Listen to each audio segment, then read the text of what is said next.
we'll be talking about the downfall of animated movies. So, if you do not know, the Animation Meltdown is basically the crisis of animated movies. And I basically talked about the big crisis of animated movies. Why are most animated movies now really bad and don't make money at the box office?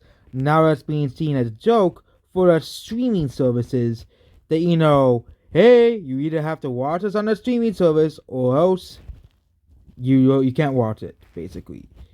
So, the most recent animated movie released was Turning Red.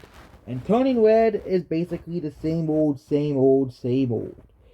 Of course, critics and kids will like it, but most people who have been wanting something different or something new in animated movies, well, Turning Red is basically the same old, same old. You have your same old inappropriate twerking jokes, the same old jokes about, stuff on TikTok and stuff, boy bands and all that ridiculous stuff.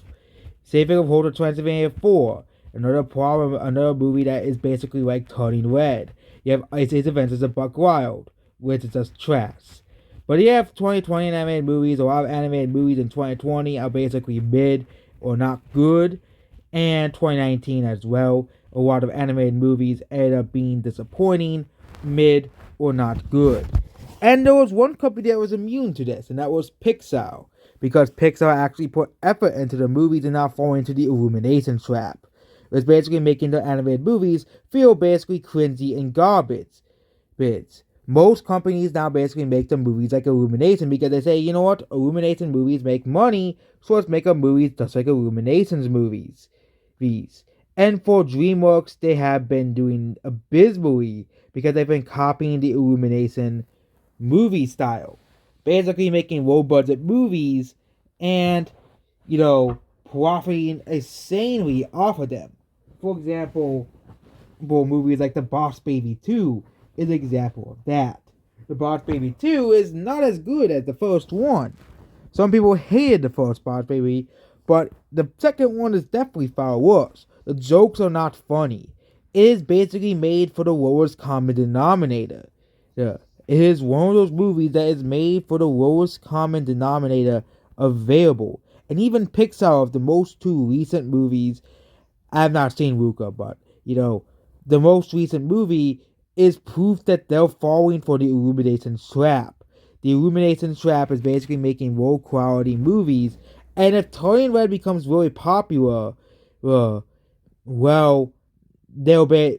is basically done for.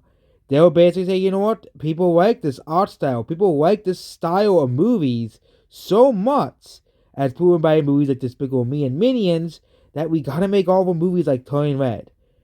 I hope that Turning Red flops and becomes one of the worst Pixar movies, but I think that's what most likely will happen. The movie will age extremely poorly, and might have a completely toxic fan base like Encanto does, mostly by the far left, who worships Encanto to no end. But animated movies at the box office is a turnoff, basically. Outside of Sing 2, there has been no successful animated movies in 2021. No animated movies in 2021 has broken the $100 million box office. Movies like Spirit Untamed flopped, Boss Baby 2 flopped, a lot of movies were just phoned to streaming, and the last, I think, genuinely great animated movie was The Mitchells vs. Machines, and that was because they did something different from all other animated movies. They said, you know what, let's make our own movie. Let's not make it like Illumination's movies. Let's make our own art style. Let's make our own style of characters. Let's make a movie unique and not like Steven Universe 3.0 or Minions 5.0. No. For example, there has been some trends in animated movies. For example, the Strange Yeti trend we had. We also had the trend of, baby characters saying, "Aww, babies." Trying to get, kids going, "Oh, it's a baby." Or, girls who in the 30s and 40s saying, "Aw, I have to take those kids to see this movie because this baby character is so cute." And the baby trend really started especially after Baby Yoda became really popular.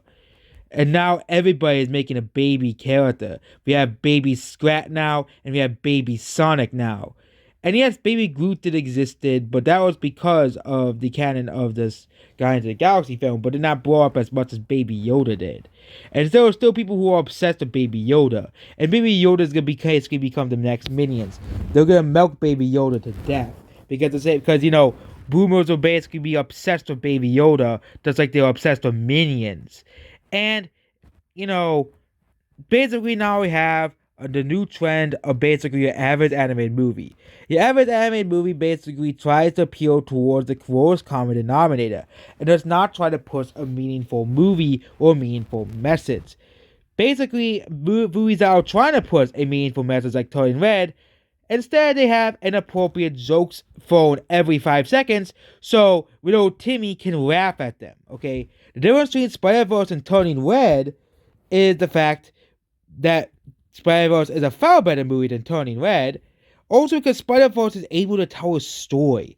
Doesn't have to overly rely on funny and inappropriate poop jokes. And yes, sometimes those jokes are funny. For example, The Great Mighty Pooh. But for example, if they keep saying the same old jokes, they get bored and they actually are gross. Same thing with twerking jokes. Nobody wants to see twerking jokes in an animated movie.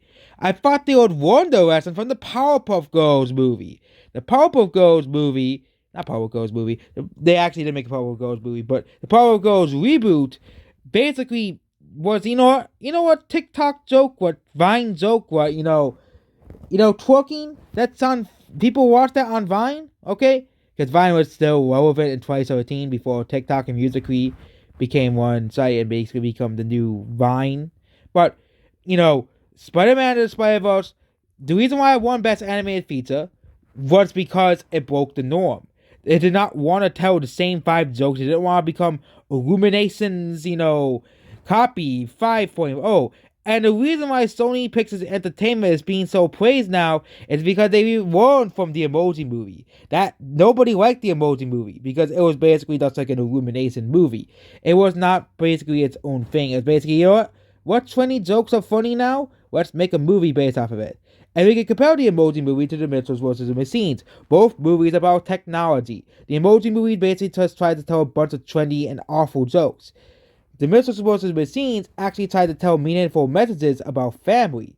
But you compare Coco to Turning Red. Okay, Coco is about a boy who wants to become a musician, but his ancestors and his family does not want him to be a musician. At the very end, they accept the love of music. That's a very good storytelling. But Turning Red basically says, I didn't want to be a panda, she doesn't want to be a panda, but at the end of the movie, I want to be a panda now. And basically becomes a furry's fantasy. See? And no, that's basically Turning Red. And also has the horrendous Kyle Arts art style. I'm so fucking sick of the Kyle Arts art style, okay? It gets old after a while. It was funny and quirky the first couple of times, but it really represents laziness in animation. For example, Spider-Verse and Mitchells vs. Machines are stretching the boundaries of what an animated movie could be, telling unique stories and unique characters in these storylines. And Lightyear is looking to be another movie that will stretch the boundaries of animated movies, that not everything animated has to be a fucking cartoony, slapstick humor fest that we have in basically every animated movie. I hope that Lightyear becomes more popular than Turning Red and Luca ever were. And Luca was popular for a bit, but basically died down, and everybody forgot Luca existed. Because movies like Luca and Turning Red do not age well. They will become forgotten. Movies that will have a meaningful impact, such as The Mitchells vs. the Machines and Spider-Verse, will be often brought up for the movies of the Spider-Verse came out 2018, but Spider-Verse Part 2, we'll use that one. Spider-Verse Part 2 and Mitchells vs. the Machines, which are both made by the same studio, and Lightyear will be the movies that will be remembered. Not Turning Red, not The Boss Baby 2, not The Addams Family 2, Hotel Transylvania 4. And it really seems that Turning Red was basically the side project. It was the Sideman project for Lightyear to become the big movie of the year. And, yeah. I don't think Turning Red will be in the top 50 animated movies of all time. I don't think Luca will be in it either, because nobody remembers each of those movies. These. Luca, I think nobody really remembers. And movies like Encanto, they'd become popular and might become remembered just because Disney had the big logo slapped on it. And also became popular on Disney Plus because, hey, this movie actually wasn't that bad, and maybe I sort of watched it in the theaters because we're dumb, because people are dumb. So, I've not seen Encanto, so it might not be a good movie to me, but some people might actually like it. Same thing of Raya and the Last Dragon, or the Lost Dragon, or yeah, the Last Dragon. But animated movies used to be quirky and fun. But I think animated movies need to stretch beyond being just quirky and fun. I think animated movies, there needs to be more PG-13 and R-rated animated movies. And then you have these people saying, nobody will watch an R-rated animated movie because parents won't watch it. Oh yeah? No one will watch an R-rated animated movie. Well, tell that to all the people who watched Demon Slayer, the movie, and it was in like 1,000 theaters, and it made just as much money as Mortal Kombat. Oh yeah, no one wants to watch an R-rated movie, even though Demon Slayer made so much money in the Japanese market. That was insane. Insane to even think about it. So people do want to watch R-rated animated movies, which really proves that our animated movies is more than just something that can distract kids for an hour of a time, for 2 hours. Most anime movies are around an hour and 40 minutes to 2 hours. And basically, a movie like Lightyear, it will most likely stay PG, or might be PG-14. But if you look at Lightyear, the animated movie that's coming out this year, it looks like that it's not. It looks like a realistic movie. It doesn't look like a movie that's Illumination style, cartoony style. It looks like a live action movie. Basically, it looks like a video game. Basically, but it's basically video games look like Lightyear. Lightyear looks like a video game. It doesn't look like trying to appeal towards the lowest common denominator. Lightyear would actually pass really well as a video game. It actually would pass really well as a video game because a lot of video games look like Lightyear. They don't look like Turning Red. And yes, you have stuff like Mario and stuff, but Mario looks more realistic than Turning Red does. And you can compare, Lightyear to, and I think animated classics of the decade will include movies like Lightyear, Mitchell's Wizards Be Seen, and Spider-Man Across the Spider-Verse, which it will likely be just as well received as the first one. It will likely make 2 times the original box office of the original movie. But I think that the future of anime movies, there will still be your Illumination style movies using the Illumination art style and humor, but there'll be more movies that are for more serious people, movies that are more serious and that are not lighthearted, movies that are taken seriously, that the